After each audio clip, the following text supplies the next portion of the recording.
All right, welcome everyone to today's Google Search Central SEO Office Hours Hangout. My name is John Mueller. I am a search advocate on the search relations team here at Google. And part of what we do are these office hour sessions where people can jump in and ask their questions around SEO and their website. And we can try to find some answers. As always, a bunch of questions were submitted on YouTube already. So we have some of those to go through. But we also have lots of new live people here. So maybe we'll go through some of the live questions first. And sure, then let's get started. Let's see. Christian, I think you're first. Hi, John. How are you? So nice to see you again. Yeah, I've got a question regarding Core Web Vitals. And I would like to know if the weight of the Core Web Vitals or the page experience can depend on the kind of the website you are looking at. So let's say you have a website which is more sensitive to loading time, like online gaming or something in that direction. Versus some plain text website. Are there any differences in the weighting of the page experience or Core Web Vitals as a ranking factor? No, not really. So it's not that we would evaluate the kind of website and say, oh, speed is more important here. It's really like if we can take it into account, we'll take it into account. I think the tricky part is in some search results, the competition is quite strong, and everyone is very similarly strong. And then it can look like it has a stronger weight. But it's not the case that we look at it kind of like by type of website and say, oh, it's more important here or not. All right. Good to know. Thank you. Sure. All right. Andrew. Yes. Hello, John. Hi. Yes. So we are trying to improve page experience on one of our websites. Currently, we are working on CLS metric. So the background of the problem is that the images on our website use lazy load, but before loading, we don't know their sizes. So we put an empty SVG in the SRC attribute with the viewport meta tag, and the original image is in the data SRC. And once the image on the screen, we replace SRC attribute with the original image. Is it the same? Well, it is the same setup that is recommended in the article on web.dev, but we use the data SRC instead of the data source set, is an example. And we also switch an image with an image in the SRC. Is this setup OK for Google in terms of indexing images on such pages? I mean, this switching thing. Yeah, that sounds OK. I think for the Core Web Vital side, the CLS side, that's something you can test where you try it in one way or the other way. With regards to indexing, what is important is that we have information about the images on those pages. So what you can do if you're not sure if your lazy loading is recognized by Google is use the image structure data. So kind of on the pages themselves, give us the structured data for those images. And then we can definitely pick that up. OK, and in such setup, does Google or the algorithm understand that there is a meaningful, possibly even useful image and not just a gray square? I don't think we care. OK. To be quite honest, so I don't think for web search we look at the specific images on the page and say, oh, this is a nice image and this is a boring image. We basically use those images in image search, and that's where we care what the content of the images are.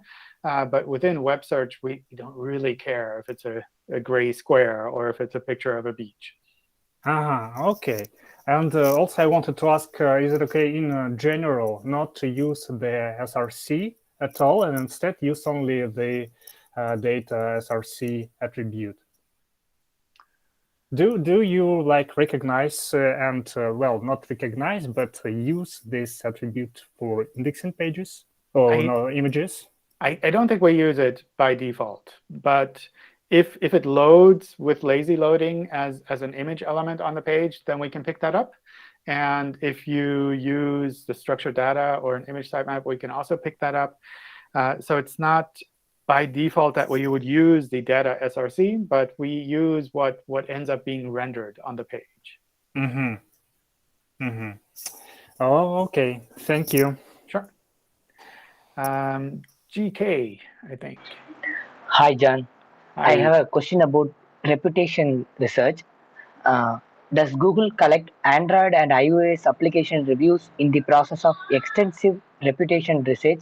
This type of reviews will affect our company website quality scores? I don't think so.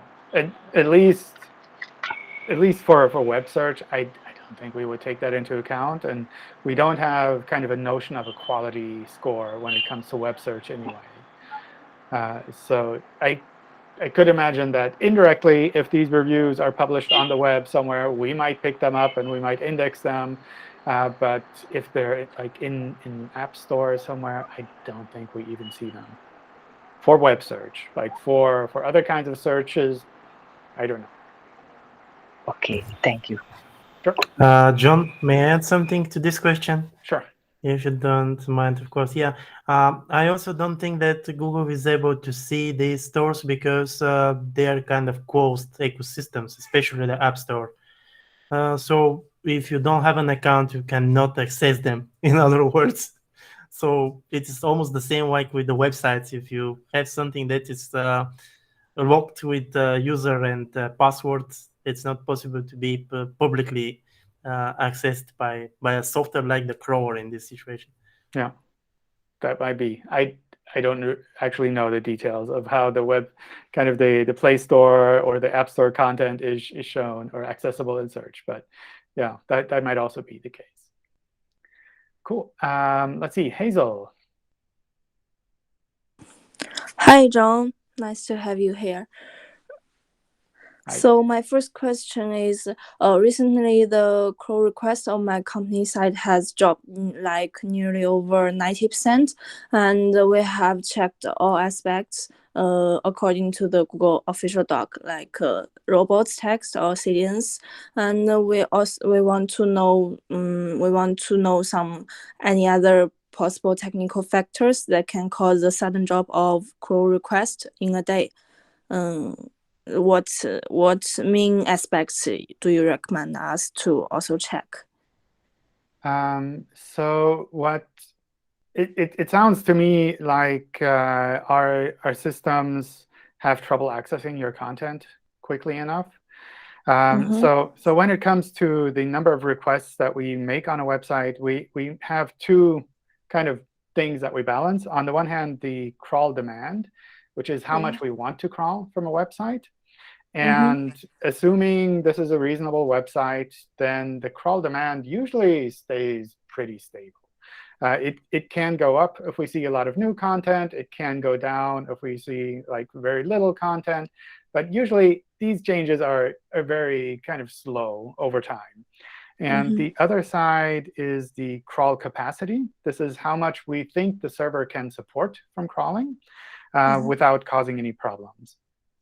And this is something that we evaluate on a daily basis. And it can react quite quickly if we think that there's a critical problem on the website. So for critical problems, we think of things like server errors. If we see a lot of server errors, if we can't access the website properly, if the server speed goes down significantly. So not the time to render a page, but the time to access the HTML files directly. And those are kind of the three aspects that play into that. And if, for example, the speed goes down significantly, you would see that in the crawl stats report in Search Console. And that's something where, like, if we think we cause problems, from crawling too much, we will scale that back fairly quickly.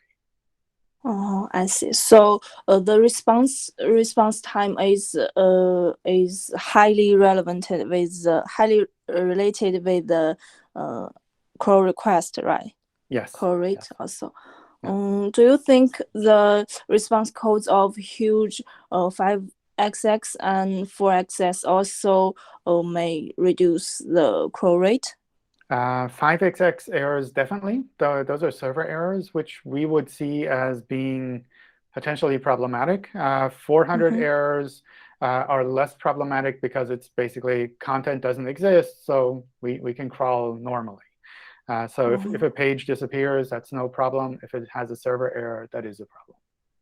So how many levels of 5xx code would you see it as may cause a server error? Like if we have 100 pages and maybe among 15 pages returns to 5xx due to some technical errors, will Google bots think our server may overload?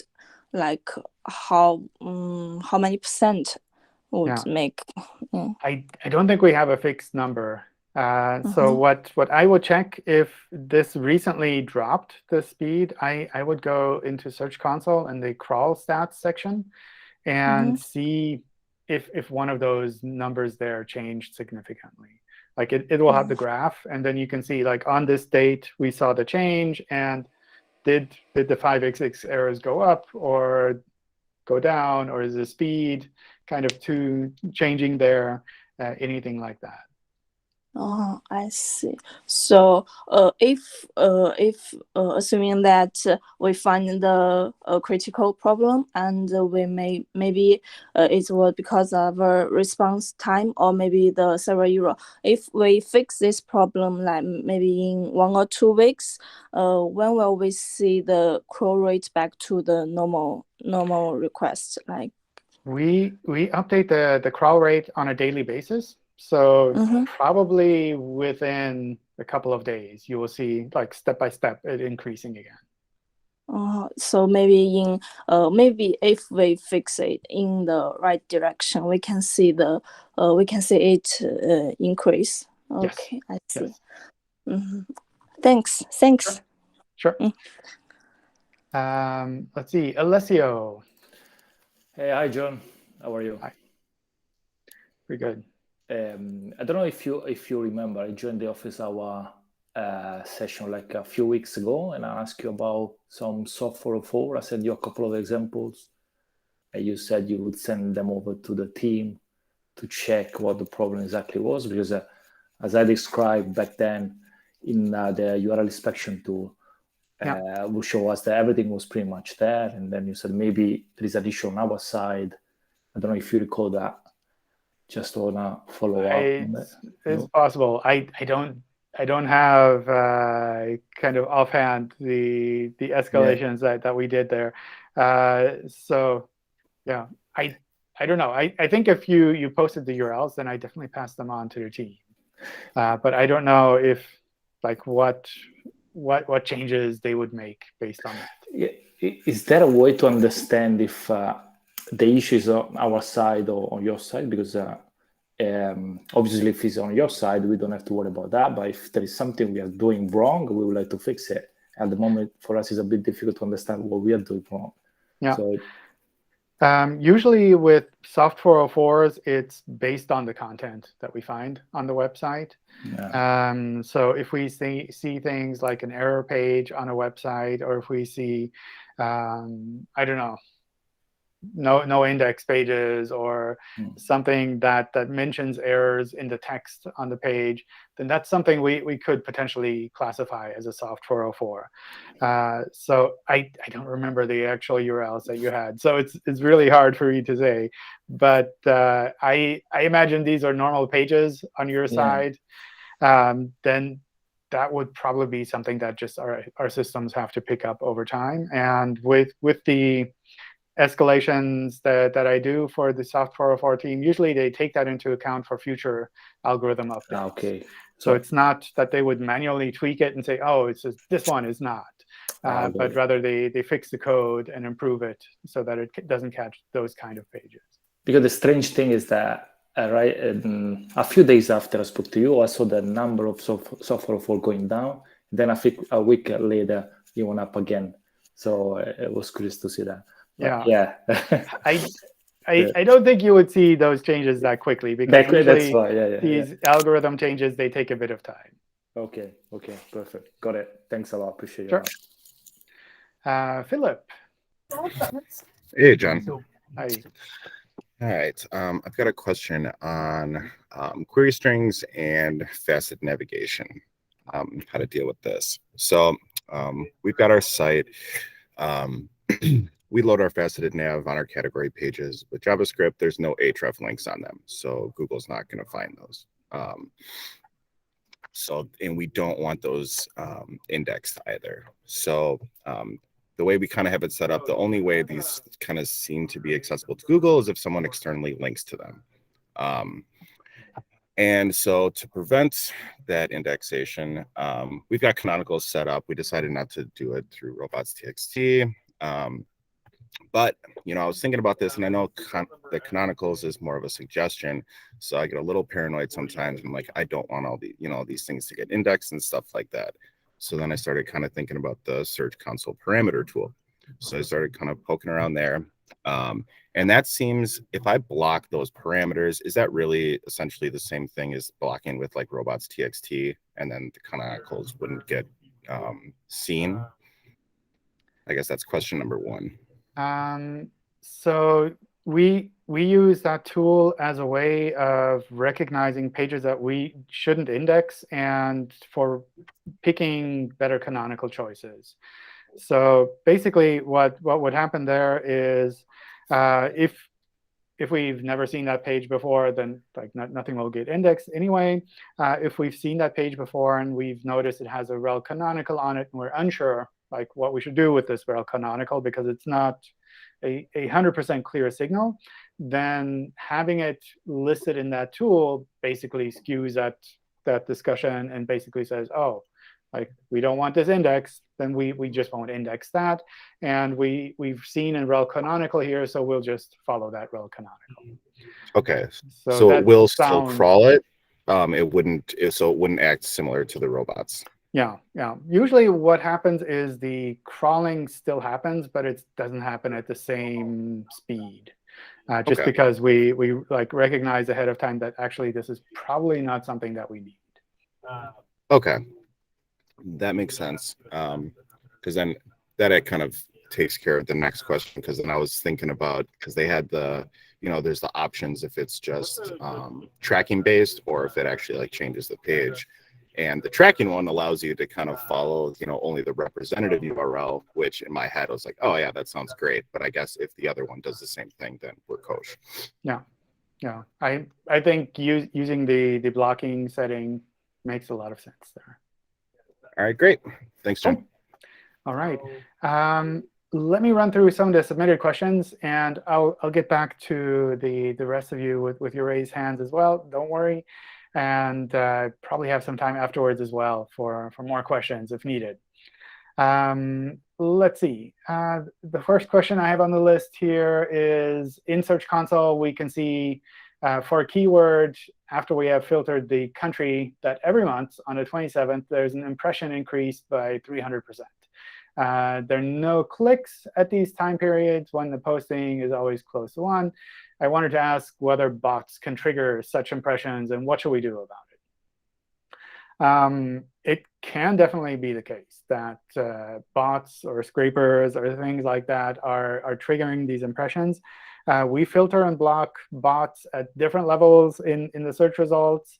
And it can certainly happen that some of these go through into Search Console as well. So it's almost like a weird situation that if you're running these scrapers to see what your position or ranking would be on these pages, then you're kind of getting some metrics, but you're skewing the other metrics. So it's something where, on the one hand, from our terms of service, you shouldn't be scraping our search results. And of course, others shouldn't be either. So I kind of discourage that if you're checking these things yourself. If this is not something that you're running and you just see this appearing in Search Console, it's fine to flag this with the feedback function, which it sounds like you already did. And it's fine also to completely ignore it, because it's something where, like I said, we filter at different positions in our search systems. And all of the ones that I've escalated, which were like this, ended up being filtered just a little bit after Search Console. So it's not that it causes any problems. It does make it harder to track impressions, and you can't filter them out in Search Console. So it's kind of annoying, but it's not something that you can manually tweak yourself. Let's see. My question is related to internal links, specifically on the homepage. Assuming the homepage got a certain value, will having lots of internal links going from the homepage to other pages affect the value of the homepage, therefore affecting its performance and ability to rank for a specific query?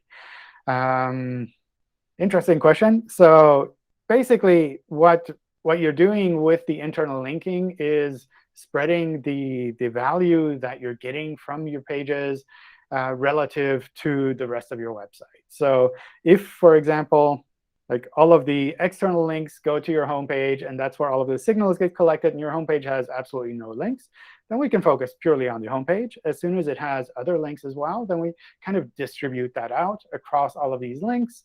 And depending on the way that you have your internal linking set up, that can mean that there are certain places within your website that are, relatively speaking, more important based on your internal linking structure. And that's kind of how we pick things up. So it's not a one-to-one mapping of your internal linking to your ranking, but it does give us a sense of relative importance within your website. And from that point of view, it definitely makes sense to link to important and new things from your homepage, where you're saying, this is really important, or this is really new, people should take notice of this. Then we can pick that up a little bit faster, and we can give it a little bit more weight in the search results as well. It doesn't automatically mean it will rank better, but it does mean that we kind of recognize, oh, you're saying this is relatively important, so we will kind of take that on as feedback and try to treat it appropriately. Let's see. Several questions we would like to know more about. What's the possible technical factors that can cause a sudden drop of crawl requests in a day? I think we touched upon this fairly briefly before. The response time, like I mentioned, and the frequency for Google to recalculate the crawl budget, that's essentially once a day we try to look at that. Also, in Search Console, if you're seeing that we're crawling too much, which doesn't sound like this problem, but if you're seeing that and you adjust the maximum crawl rate in Search Console, that's also taken into account about once a day. So that once a day factor is kind of at play there. I know it has been mentioned before that making technical improvements is less important to SEO than having quality content. I just want to pause there and say, I don't think this is absolutely true. It's something where both the technical side of SEO and the content side of SEO, they're very important. And they play a big role in how search engines understand your content. And I would not say that technical SEO is less important than the quality side. I think they both have to be good. And the other thing I just want to mention while I'm here is that when it comes to the quality of the content, we don't mean like just the text of your articles. It's really the quality of your overall website. And that includes everything from the layout to the design, like how you have things presented on your pages, how you integrate images, how you work with speed. All of those factors, they kind of come into play there. So it's not the case that we would look at just purely the text of the article and ignore everything else around it and say, oh, this is high-quality text. We really want to look at the website overall. So I think that's even like for all of your questions. So I hope it doesn't ruin the rest. Let's see. With that in mind, is there a point where technical improvements are still extremely valuable? Yes. Like I mentioned, it's definitely still important. Maybe just an aside here, I I suspect some of this came from a discussion we had in one of the previous Hangouts where someone had an issue with regards to a core ranking change that Google made, and they saw their website drop in rankings. And that was a case where I'd say probably those technical issues are not the reason for a drop of a website when it comes to core ranking changes, because those core ranking changes are really about relevance more, and they're less about kind of the technical factors. But in general, technical SEO is just as important as content, and they both have to work together. Let's see. The question goes on. When LCP is over 20 seconds and blocking time over 10 seconds, or are there some more general guidelines? So that, I think, is specific to the page experience ranking change that we made. And those numbers sound pretty bad. And it sounds like a pretty slow page. So that's definitely something I would work on to improve. I think if you want to pick apart the individual factors of how a page is ranking, then you can't just blindly isolate one element there, which in this case would be speed or the page experience ranking factor, and say, I will fix this one issue, and then the ranking will improve. Because maybe the ranking is stuck because of this one issue. Maybe the ranking is stuck because of 500 other issues that you have on a website. So that's something where you can't just blindly isolate that. I've been treating improvements that cut off about half a second or more LCP as valuable, and we've seen jumps in organic traffic corresponding to the weeks we've made these improvements. But we're not certain that these increases are tied to the changes, and we're nearing a point where it seems that we may be better served working on something else.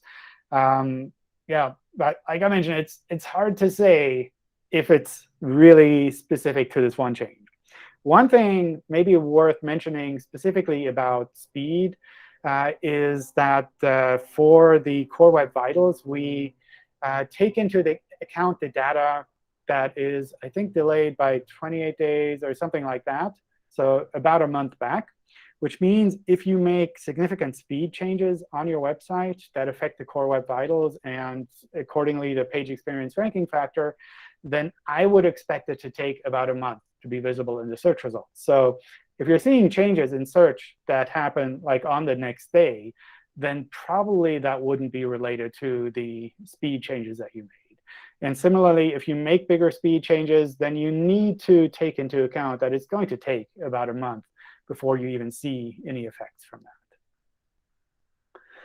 that. Yeah, I think it's also one of the hardest parts of SEO is finding out which parts of kind of this big catalog of SEO things that you could be doing are currently the most critical for a website. And that's something where experience comes into play, and understanding kind of the competitive environment there, the queries that you're trying to rank for comes into play. And there's essentially no tool that will just go out and say, it's like, here are 500 things that are wrong, and this is the one thing that you should be doing. That's kind of, I think, the exciting part of SEO is you kind of gain some experience over the years to figure that out. I'll be adding structured data on a page that has a product, its reviews, and FAQs related to the product. Doesn't matter if the FAQs are not nested, but the script is still included in the page header. I think that's fine. I would use the appropriate structured data testing tools just to make sure that you can pull out that data.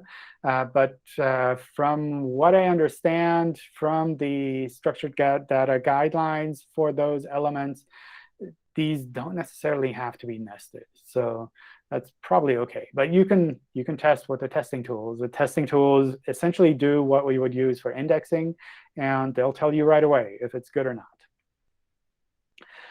Does a website which includes great content improve in trust with Google, or is that only determined through links?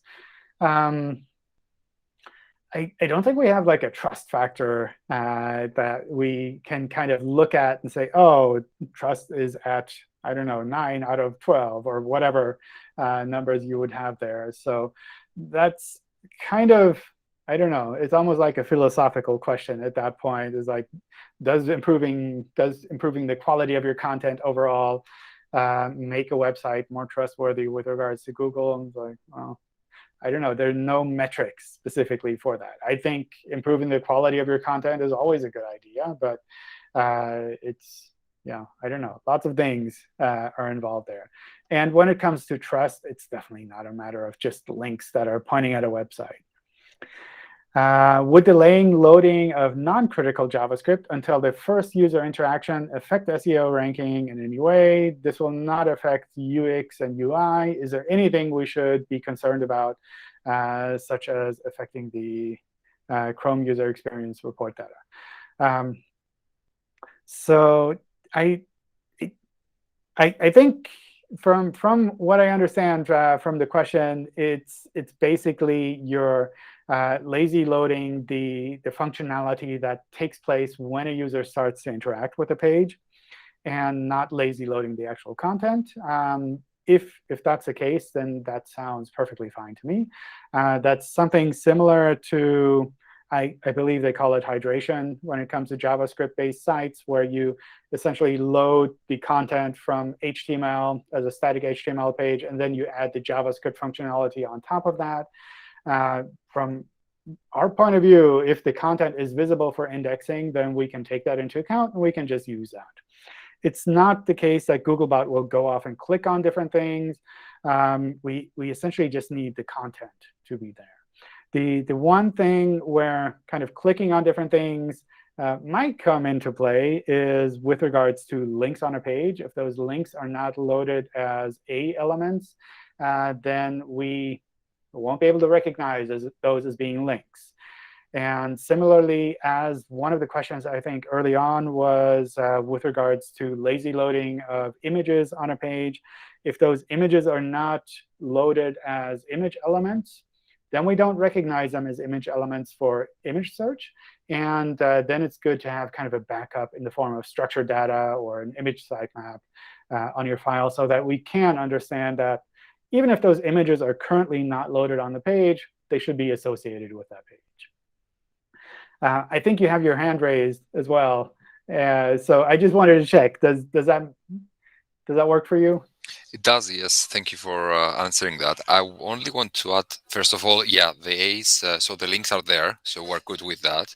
And what we're trying to address here is the page speed, which we're using this CDN, which does this part of the lazy loading, let's say JS and CSS.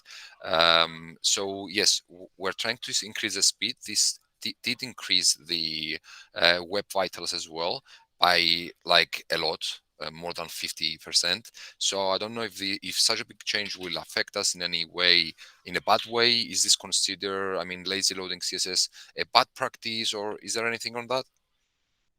I think that's perfectly fine to do it like that.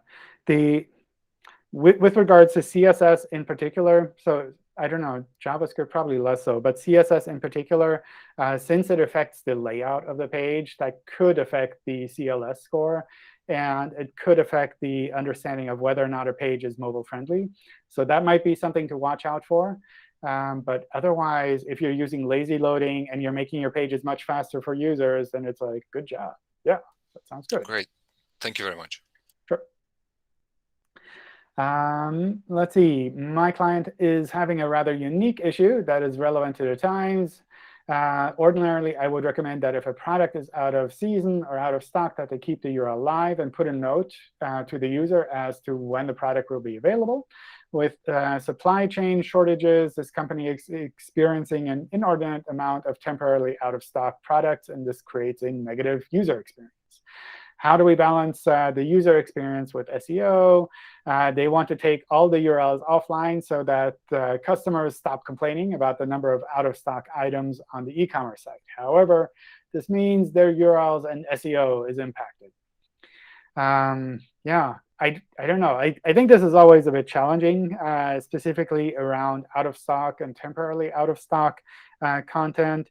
It is something where what works best for us is if we can keep the URL online for things that are really temporary, in the sense that if the URL remains indexable and with structured data you tell us this product is currently not available, then we can at least kind of like keep this URL in our index and keep refreshing it regularly to pick up that change in availability as quickly as possible. However, if you decide to no index these pages, or if you decide to just remove the internal linking to these pages, then when that state changes back, we should try to pick that up fairly quickly as well. And we try to understand these state changes through things like sitemaps and internal links.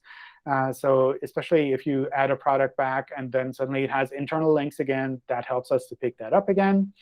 You can speed this up a little bit by being a bit deliberate with your internal linking. So in particular, like I think one of the questions earlier, where when things are linked from the home page, we think that they're a little bit more important, and we go off and try them out fairly quickly. If you add those products back, and if you add a link to your home page saying, oh, these things are now in stock again, then we can take that and say, oh, this seems to be an important thing. We will double check these pages a bit quicker, and we'll see if they're actually now in stock or not. So that's kind of the direction I would go there. I think also with regards to in stock and not in stock, especially when it comes to products, one thing you can also do is kind of hedge your SEO together with product search. So if you submit a Merchant Center feed, then we can also show those products within the, I don't know what it's called, the product search sidebar thing, or product listing ads, I think it used to be called. I don't know what the current name is. We can also show those products there. And we can show them there based on the feed. So we don't necessarily need to recrawl the individual pages to recognize, oh, the page says it's in stock. We can just recognize in the feed that you submit to us, like suddenly the availability changed. We can put that back in. So those are kind of the aspects there. On the one hand, if you want to remove it with a no index or just removing internal links, that's fine. That's up to you. If you change it back, make sure to make it so that we recognize those changes as quickly as possible. And ideally, also use the Merchant Center feed to kind of hedge your bets with regards to SEO so that it doesn't depend purely on recrawling all of these pages. After doing a Lighthouse report on our site, we noticed a common JavaScript library we use was flagged as having 2 security vulnerabilities. Do these vulnerabilities have any effect on SEO? Or would you say this is more just to let us know? So Lighthouse is, I think, a tool within Chrome and also a standalone tool, I think. Not sure if it's just in Chrome. But it's basically from the Chrome side. It's not by definition an SEO tool. But it does have a lot of things that you can use for SEO. And specifically, security vulnerabilities are not something that we would flag as an SEO issue. But if these are real vulnerabilities on scripts that you're using, and that means that your website ends up getting hacked, then the hacked state of your website, that would be a problem for SEO. But just the possibility that it might be hacked, that's not an issue with regards to SEO. So from that point of view, I would take this as something to double check together with maybe developers, or double check if you can update those libraries.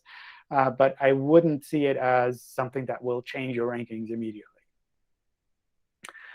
I run a theater, news, reviews, and ticket website.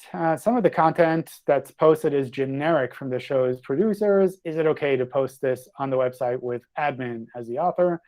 Or is it always best to have a person as the author? So I think this kind of comes from everything around the quality rater guides and information that we've published around EAT, which is expertise, authoritativeness, trustworthiness. And this basically applies to sites that are really critical. And essentially sites where you're giving medical information, or where you're giving financial information, then for those kind of really critical situations, you want to make sure as a user that this is actually written by someone who's trustworthy or who's an authority on this topic. But when it comes to theater news, for example, or SEO news, or anything kind of random on the web, that's not necessarily something where the trustworthiness of the author is a big issue. So that's something where I would say it's the less critical how you frame this. I think having admin as an author seems kind of, I don't know, too generic with regards to any business, where maybe you're better off just saying, well, there is no author for this specific piece of information, or it's just written by our website. But essentially, that's more up to you. The one place where author, I think the author name does come into play, is some types of structured data also have kind of information for the author. And in that case, it might be something that is shown in the rich results on a page. So from that point of view, you might want to make sure that at least there's a reasonable name there, or you explicitly don't use that kind of structured data. But otherwise, for, I think, a generic news and reviews and tickets website, I wouldn't necessarily worry about the name of the author that you specify there. Recently, we added post section to the homepage, as most sites have. And that section has been constantly changing. And we don't really want to rank these pages for any specific query, meaning we don't want to favor them in any way. Instead, we want to rank categories and tags. So my question is, will adding a nofollow attribute to these pages in that section cut the internal link juice flow to them? And therefore give more value to the other links on the homepage. So for the most part, I don't think it makes sense to try to fine-tune the internal linking with the rel nofollow attribute on links. I don't think that's something that's very easily, I don't know, even recognizable as having an effect there. So I wouldn't. I don't know. I wouldn't focus on just putting nofollow on these links and putting them there. Either you want to have those pages indexed, in which case you have normal internal links to them, or you don't want them indexed, in which case you don't have internal links to them, or in which case you could just put a no index on those pages. But I wouldn't try to tweak things with internal linking of this kind of content with the rel nofollow. So that's something where I would try to figure out on your side, like this is totally up to you. And this is more of a strategic question than an SEO question. It's like, do you want these pages indexed, or do you not want them indexed? If you do want them indexed, then it's like link to them normally and make them indexable. If you don't want them indexed, then don't link to them, or put a no index on those pages. And decide kind of based on that. Can we add a view of a week and a month in the search report in Search Console? I don't know. I would submit feedback for that so that the Search Console team kind of knows what you would like to do there. I mean, one thing you could do is just export the data and do it in a spreadsheet. So that might be an option for you. How does Google search engine differentiate between e-commerce website and informational website? Is it from the plugins installed, or from the CMS, or from the website structure?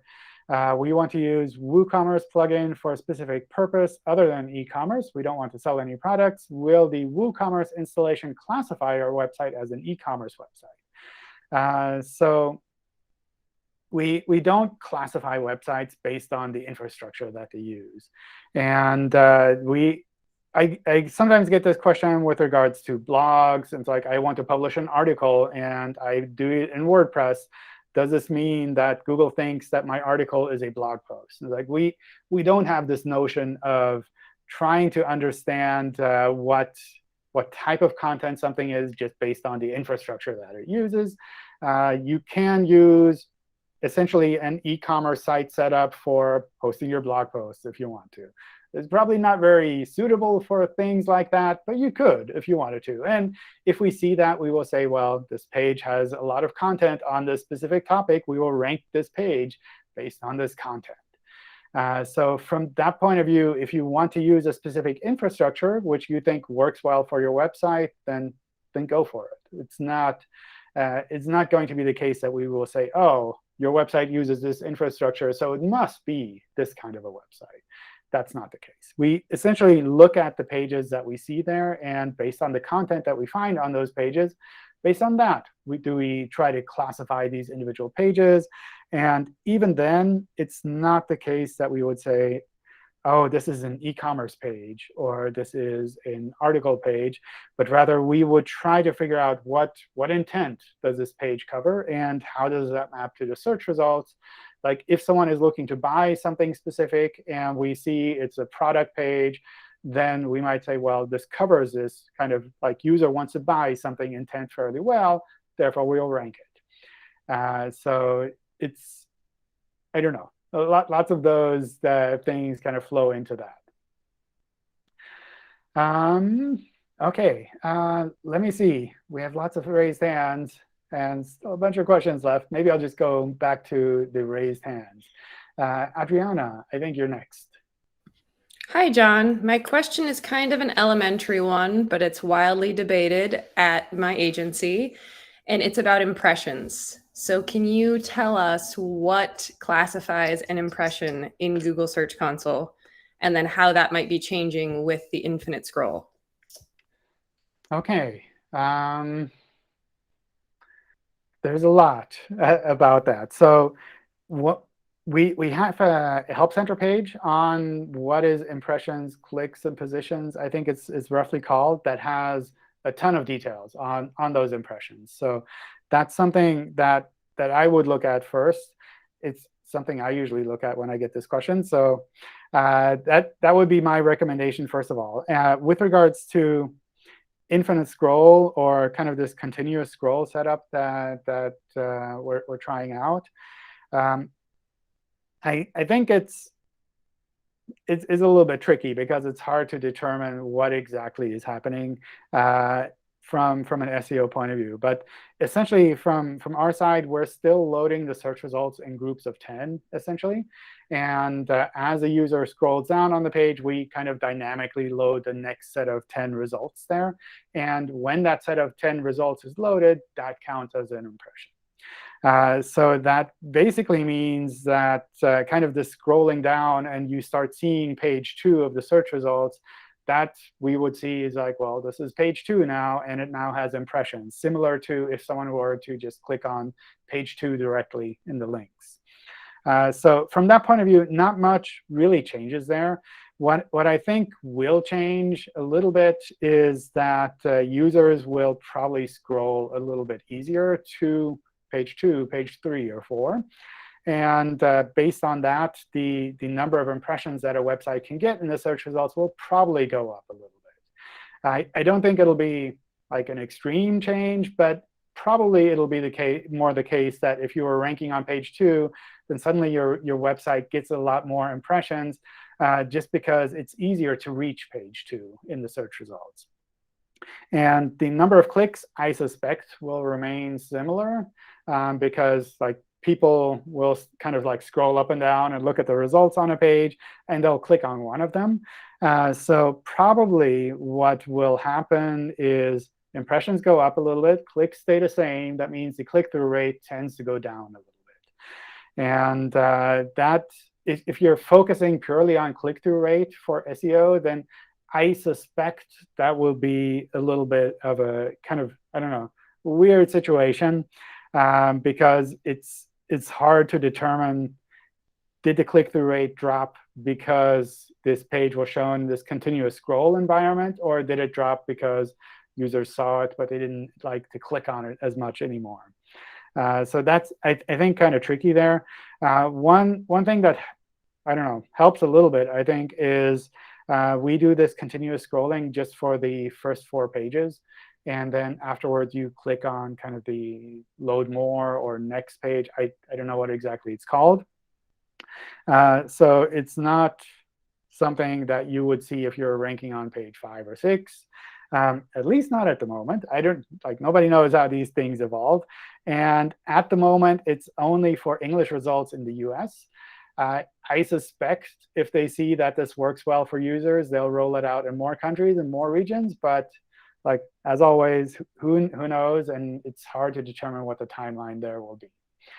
So I think the short version is probably over time, the number of impressions for a lot of these pages will go up a little bit. And at some point, that will stabilize again when people are used to this new UI, when it's rolled out everywhere. But my guess is the click-through rate number, if you're just purely looking at that, that will go down slightly. And if you see that kind of a downward change with the click-through rate, I wouldn't assume that it's something that you're doing wrong with the search results. It might just be that the impressions has gone up. Right. So for paginated SERPs, like we're used to seeing, you're not necessarily getting an impression for your site if you're ranking on page 2 until a user clicks onto page 2 of Google, correct? Exactly. Yes. OK, awesome. Thank you so much. Sure. Mark. Oh, no, I can't hear you. I can hear a buzzing, so something is on.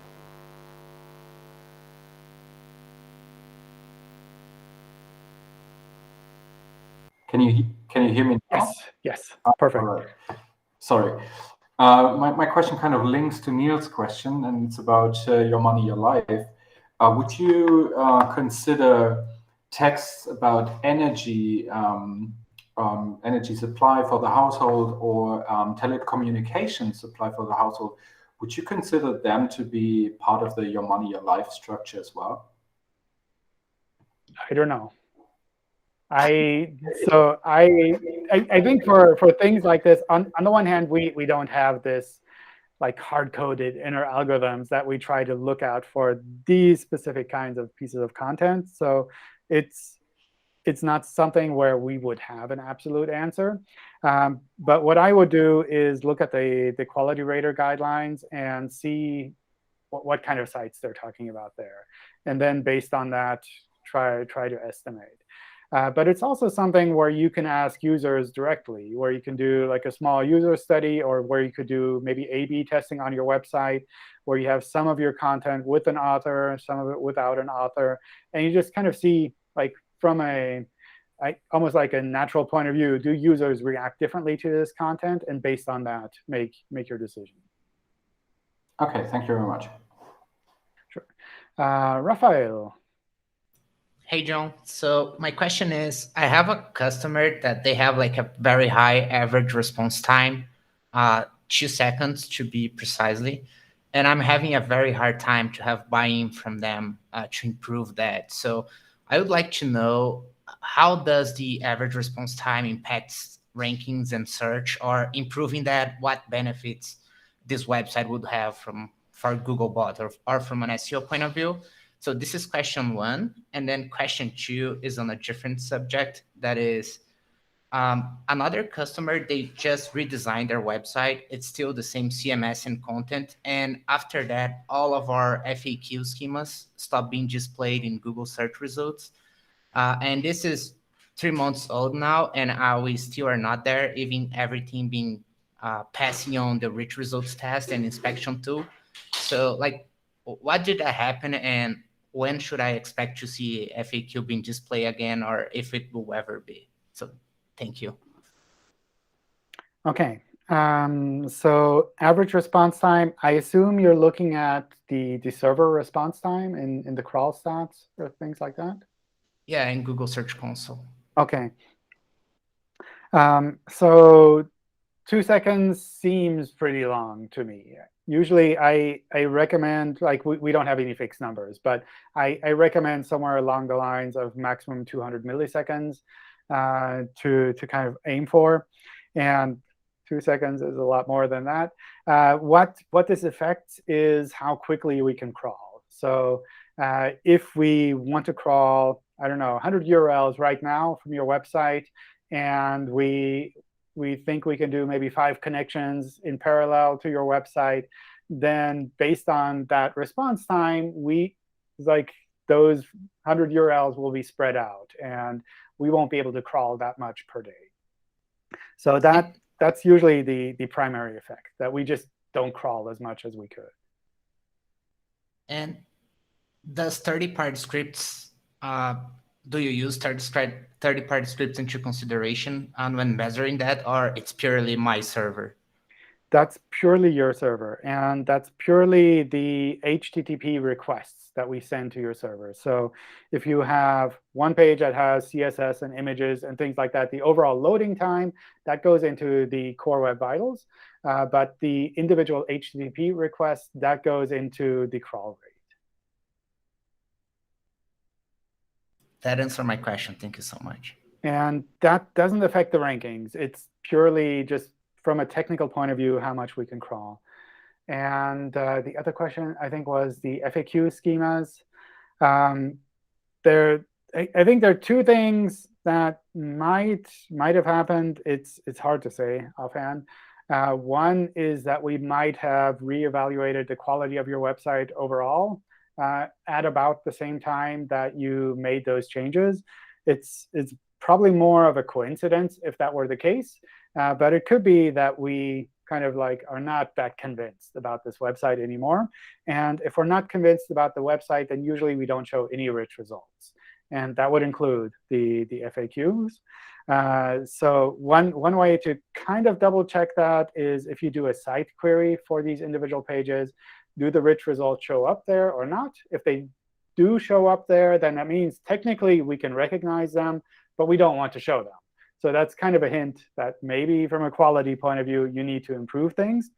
If they don't show up with a site query, then that means more that there's still something technical which is broken with regards to that. So it's not that there's a fixed delay after a restructuring of a website for us to start showing them again. It's more like maybe there was coincidentally weird timing, or maybe there's a technical issue. Yeah, no, thank you. But I didn't know about this hack. I will try here. Thank you. Yeah, it's not 100% perfect, but it works for a lot of these cases when it comes to rich results. Cool. Let me take a break here with the recording so that we have kind of a shorter recording for the channel. And I can answer more questions afterwards with you all as well. If you're watching this on YouTube, thanks for watching. Feel free to submit more questions on YouTube for the next office hours, or join us in person if you'd like to. And with that, let me pause here.